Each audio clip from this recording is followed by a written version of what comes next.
Hello and welcome to episode 4 of the Di2 Brompton project.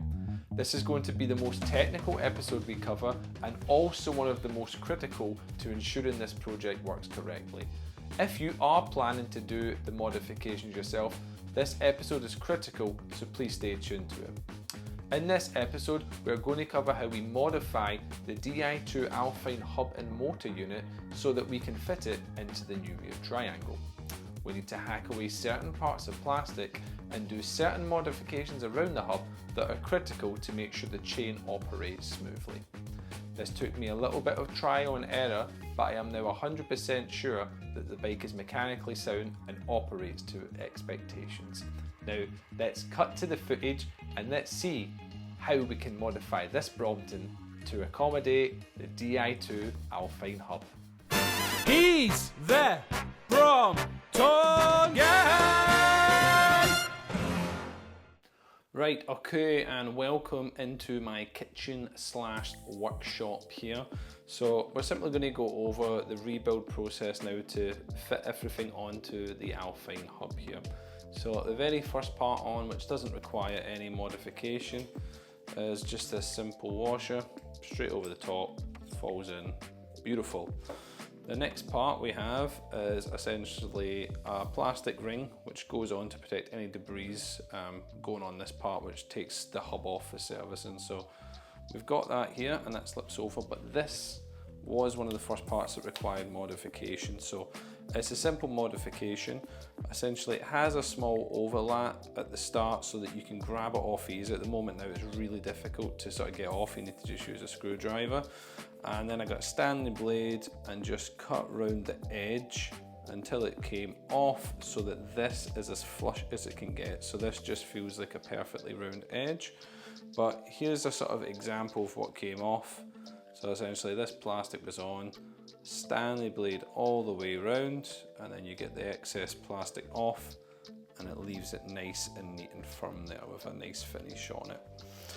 Once you've done that, we then can go on to the cassette. Now, an interesting note here is the only cassette that will work with it is the 18 tooth and not the 20 tooth. And that's because with the extra size, I mean, it's tiny, but it puts everything way too close to the chain tensioner. So I actually wanted the 20 tooth and I bought that originally. And you probably could modify the tensioner a little bit more to make it work, but I've decided just to run with the 18 because it's not the end of the world or anything, at least it makes it a little bit faster overall. But this does also need a modification. So when I first bought it, I completely cut this bit of plastic off here. So that plastic I took off and it's just got little plastic mounts, so styling them off. But it does then leave a slight awkward gap between the plastic dust cap and the motor unit. So I ended up buying another one, and then that's what this ring is off. So that ring's on there, and then you Stanley blade all around it, because what happens is if you don't do that, is that the chain tensioner, which I've got here, doesn't quite sit in, so it can't get past that cut. But obviously by taking that off, taking that excess, your chain tensioner then has the space to go in. And it's the same reason why we cut the back one, just because everything's a little bit more fine and detailed on that side. But yeah, it's nice and simple. Stanley blade, file it down, and it still leaves just enough. And obviously this is here to stop your chain falling into your motor unit. So it is quite nice that we can actually keep that on. Once we've done that, we get the most frustrating part of the build, which is the locking ring. What this does is lock the cassette in place. So let me see if I can get that on fairly quickly. If I can't, then I'll just use the magical wonders of time lapse. There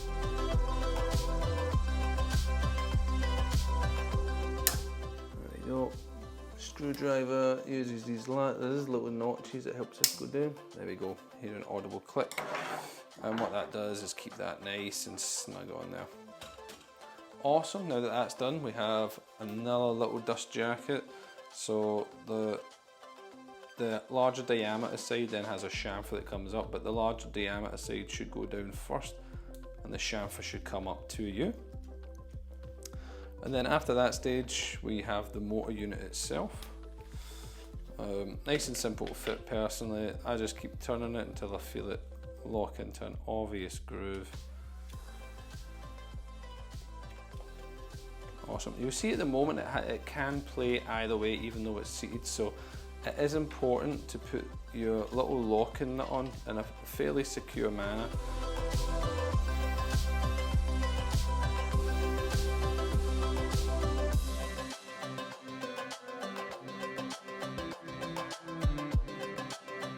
And then you can use a spanner, adjustable spanner, whatever your tool of choice for this here. And you want to get it so that essentially it can only turn in one direction. Now, again, I've not actually been on the bike yet or tested it out yet, but from what I read, it's very crucial to have this bolt tight, because if it's not, it can really mess up the index and the DI2. So get that to a nice point. Don't over tighten it, because again, you're going against plastic, but it should only go one way, and then when you pull it the other way, it should be stiff. Okay. And then you've pretty much built it to all you can there, because this is now ready to go on the axle, and we've already done the brake, so that side's all ready to go on. Right, so the chain tensioner is the most modified part on the setup here. So what we had to do for this was, I'm just going to do my best to get this in focus, was put standoffs here. And what that did was allow our jockey wheels to come further out, because the default position are way back in here. So bear in mind, on this little line here is where they're supposed to sit. It's not far over enough to align with the cassette on the DI2. So I have on this one here used a 20mm standoff, and they're M4. So an M4 20mm standoff. I have actually now ordered 15mm, because these still work fine and they don't touch the wheel, but they don't need to be as extended out as they are. So the 15mm is what I'm probably going to run with in the end. And from a modification point of view, on this little section here, it actually has an extra couple of layers that chunk up. So what I've had to do is just saw that flat. So that I've just kept working only this back until it's been really, really smoothed on there. The only other thing that I did do, and it wasn't overly essential, was sanded this bit back just a little bit, because it's very, very close to the motor unit. But yeah, so the most two important modifications on here is you add the M4 15mm standoffs, and that you saw this back. You could technically take this fully off, and I don't think it's going to change any of the integrity to it, but I just kept going enough until it fitted nicely in the frame. So that's the chain tension, and this is the most modified part. And when I was talking about the 20 tooth, I say, because it's so tight, I think the only way to do it is if you somehow can get a standoff that can go up, then come back out, and then go back up. So if you could have a standoff that could make that go out, you could technically do it. But also Brompton accepted that these bikes were going to be made. They could also just make this section longer and would make everyone's life significantly easier. But now we've went over this, let's go fit it all on the bike, and we'll cover what we've had to do to get the chain to fit and what size of chain we've got. Right, okay, so for the wheel fitting, we get our wheel now. I'm not giving you a wider view because I do want to keep some of this a little bit of a mystery, because the bike is getting near completion here. The tyre superinflates will be a little bit more challenging to get in. I personally would recommend, if you are using chunky tyres, to build it with the chunky tyres, mainly because that way you can make sure that, considering this is the biggest tyre it will take, that it accommodates and is trued correctly there. So what we want to do is make sure this part of the unit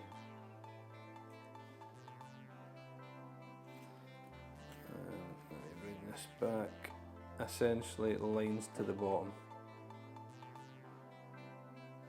So how do we do that? So we have these little lock-in washers, and they have little bits here that lock into the frame. So we put that on, and then we know it's in line once it gets there.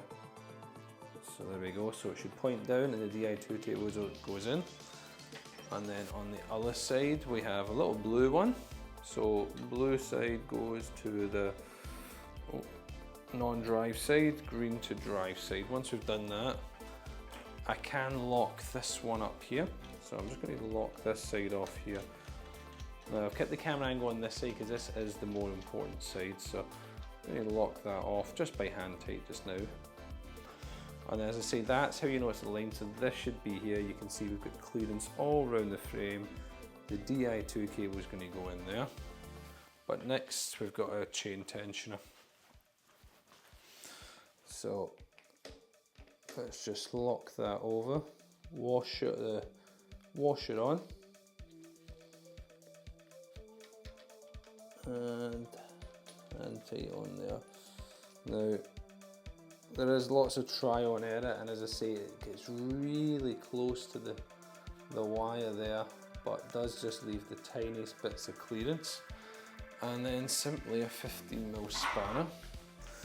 Right, so what you can see here is what I'm talking about, the standoffs here. So we obviously want to be in line with the cassette around there, which it pretty much is at default there. So as I say, these currently are the 20mm standoffs. I'm going to swap them out to 15s because I've got way more play. So I'm practically in line with it at a minimum. So on its base there, it stays pretty much in line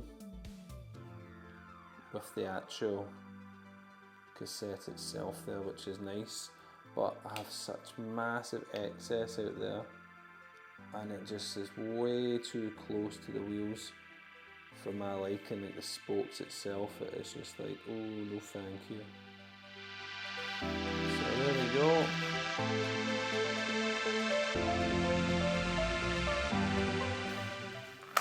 Right, this is definitely not the way I normally thread a chain, but because the bike's already in this position, I'll give it a go. So let's have a little look.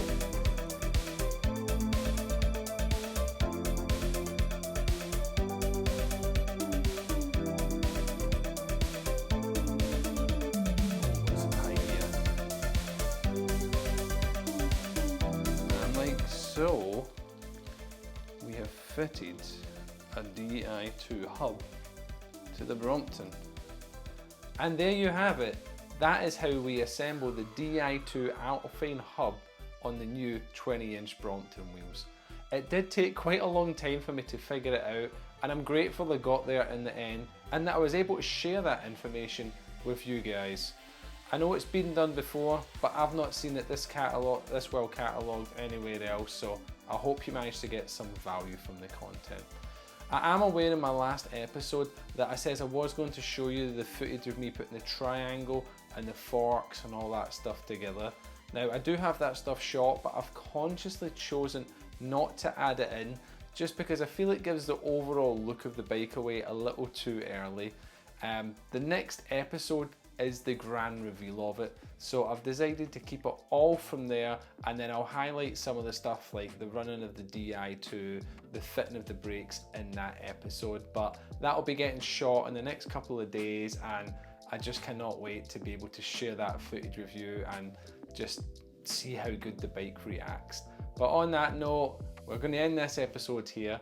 If you have taken some work from the content, please give it a like in the bottom there because it really helps me grow as a channel. And if you do enjoy this Brompton content, if you can subscribe to the channel also, that allows me to hit my potential goals on there. So thank you so much for your time and enjoy the rest of your night.